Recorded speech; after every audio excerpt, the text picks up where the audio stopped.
The first call came at 6:12 a.m., a number I didn't recognize lighting up my phone in the gray light before dawn. "Mr. Lawson?" a woman asked, brisk and tired at the same time. "This is Elaine from Fairview Bank's Risk Department. I'm calling about the delinquent balance on your commercial line. We've attempted to reach you for 90 days. As of this morning, you're officially in default. The collateral, your residence at 14, Meadow Lane." My what? I sat up so fast the bed frame creaked. "There's no business lien on my house." A pause. Paper shuffling. "We have a signed personal guarantee from you, dated March 12, and a deed of trust recorded April 3. If payment isn't received within 10 business days, we'll initiate foreclosure proceedings." I didn't sign anything. Another pause, longer this time, the sound of a head tilting. "Sir, the documents are notarized. The signature matches prior records." She softened, almost human. "If there's been fraud, you'll need to file a report. But today, this is the status." When I hung up, the room felt suddenly too small. My wife, Mara, pushed up on an elbow. "What is it?" she whispered. "My brother," I said, and the words tasted like metal. "It has to be. Childhood. Evan was always the bold one. 3 years younger, but he acted like the world belonged to him. He was the kid who convinced me to jump from the garage roof into a pile of leaves, who stole Dad's cigarettes and dared me to try one, who could talk a teacher out of detention with a smile. I was the careful one. The fixer. If Evan broke something, I figured out how to glue it back together before Mom found out. He'd grin and say, "You're the brains, I'm the charm. We make a perfect team." And for a long time, I believed him. When Dad died, I thought maybe Evan would finally grow up. We stood in the garage surrounded by rusted tools, his old workbench scarred with cigarette burns, the smell of oil still hanging in the air. Evan looked at me and said, "We can do this, man. Lawson Brothers. It sounds legit, doesn't it?" It did sound legit. And at first, it was. The business. I handled the jobs, stairs, wiring, plumbing that refused to behave. Evan handled clients. He was brilliant at it. He remembered birthdays, brought donuts to job sites, shook hands like each one was a pact. People loved him. "That Lawson kid, he's sharp," they'd say. And I'd smile, because wasn't I part of that too? Mara helped with the books. She'd spread invoices on the kitchen table while our son, just a toddler then, scribbled on scrap paper beside her. We weren't rich, but we were proud. But Evan always wanted more. "We're thinking too small," he'd say. "Nobody makes money fixing Mrs. Ellison's porch. We need contracts. Commercial jobs. Loans." I hesitated. Debt scared me. Dad had warned us, never borrow what you can't pay back. But Evan waved that off. "That's fear talking. You gotta spend money to make money." And when the dentist's office hired us, I let myself believe he was right. For 6 months, it worked. Then came the invoices, the delays, the factoring company, the man in the shiny, dusty suit named Bosco. The forgery. When the bank called, I knew instantly whose hand had held the pen that wasn't mine. Evan had practiced my signature since we were kids, signing my homework, writing sick notes for himself. He used to laugh about it. "I'm better at being you than you are," he'd joke. I should have seen then what he was capable of. After the call, I confronted him. He didn't deny it. He smirked, shrugged, said, "It's just paperwork.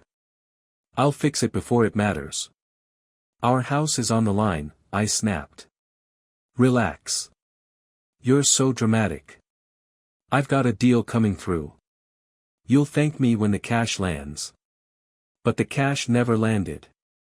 Mara was stronger than me. She started packing boxes long before the sheriff's notice arrived. "Just in case," she said. But I could see it in her eyes, she knew. We fought more in those weeks than in all our years together. You always defend him, she shouted once. Even now, when he's burning us down. He's my brother, I whispered. And I'm your wife. And that's your son sleeping in the next room. Which one of us matters more? I had no answer. The fall. The sheriff's deputy came with papers. I'm sorry, he said, and I believed him. Friends helped us move what little we could salvage. Mara's sister gave us her basement. Our son asked, why can't we go home? I told him, we'll find a new one. He cried quietly into my shirt, and I thought, I've failed him the way Dad failed us. The business crumbled. Suppliers stopped delivering. Clients stopped calling. Our apprentice disappeared. I sold Dad's table saw, the one with his initials carved into the handle, to pay for groceries. It felt like selling a piece of him. Evan texted once, don't be dramatic. It's money, not blood. I stared at the words until the phone went dark. The gas station. 2 years later, I saw him at a gas station.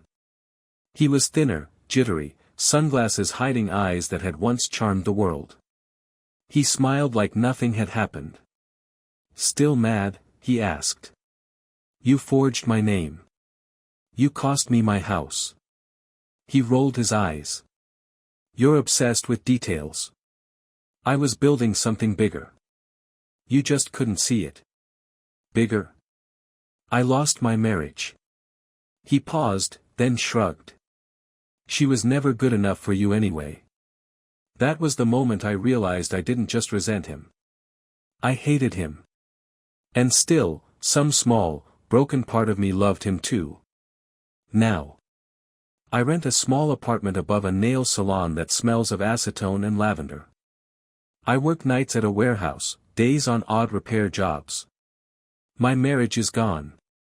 Mara left after one too many nights of me staring at unpaid bills like they were unsolvable equations. She said she was tired of living in Evan's shadow. Our son comes every other weekend. He calls the apartment the fort. We make pancakes on paper plates. He asked once, why don't we live in the blue house anymore? I told him, because Uncle Evan made a mistake. He frowned and said, so why do we pay for it? I had no answer. Sometimes I drive past Meadow Lane. The new owners painted the door blue, planted boxwoods. There's a bicycle on the porch that looks like the one we bought our boy when he was 6. I sit in the car and remember the sound of Mara laughing when I burned the grilled cheese and the smoke alarm went off. Those memories hurt, but I can't let them go. Evan. I don't know where he is. A rumor says Vegas. Another says Mexico. Sometimes Mom calls, voice trembling, to say he showed up asking for money. I told him no, she whispers. Then, almost to herself, but I still wanted to give it. Me too, Mom. Me too. The ending. Last week, a certified letter arrived. Another bank. Another forgery. My name again, in ink I never held. I sat at the table in my little apartment, pen in hand, and wrote, that is not my signature. This time, my hand didn't shake. People love redemption arcs. They love stories where brothers reconcile, where houses are saved, where families heal. But some stories don't bend that way. Some stories just end with pancakes on paper plates and a man trying to be a father in spite of everything. Sunday morning, my son asked, can we put chocolate chips in them this time? Sure, I said. And for the first time in years, I meant it as a promise I could keep.